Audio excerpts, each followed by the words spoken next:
ಆಗೋದಿಲ್ಲ ಅನ್ನೋದು ಈಗಾಗಲೇ ಶತ್ಸತ್ತಂಗೆ ಆಗಿಬಿಟ್ಟದ.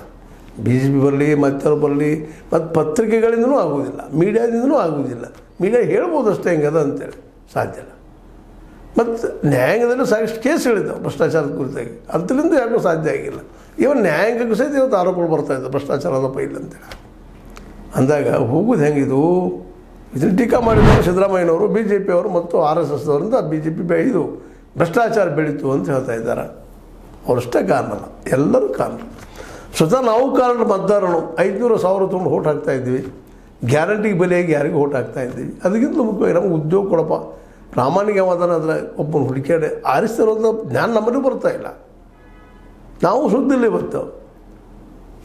ಸಾಕಷ್ಟು ಹೇಳಿದ್ದೇನೆ ಈ ಮಾತನ್ನು. ಚಲೋ ಒಳ್ಳೆ ವೆಲ್ ಎಜುಕೇಟೆಡ್ ಇದ್ದಂಥವ್ರನ್ನ, ಚಲೋ ಯೂನಿವರ್ಸಿಟಿ ಪ್ರೊಫೆಸರೋ ಅಥವಾ ಕಾಲೇಜ್ ಪ್ರೊಫೆಸರೋ, ಸ್ವತಃ ಪೊಲಿಟಿಕಲ್ ಸೈನ್ಸ್ ರಾಜನೀತಿಯಲ್ಲಿ ಕಲಿಸೋರು ಸಹಿತ ನಮ್ಮಲ್ಲಿ 10 ಓಟದವ್ರಿ 5 ಓಟದವು ಎಷ್ಟು ಕೊಡ್ತೀರಿ ಅಂತ ಕೇಳೋ ಪ್ರಸಂಗ ಇದ್ದಾಗ ಈ ವ್ಯವಸ್ಥೆ ಬದಲಾಗಿದ್ರೆ ಹೆಂಗಾಗ್ತದೆ? ಅದಕ್ಕೆ ಅಂತಾರೆ ಅವರು ರಾಜಕಾರಣಿಗಳು, MLAಗಳು, MP ಗಳು.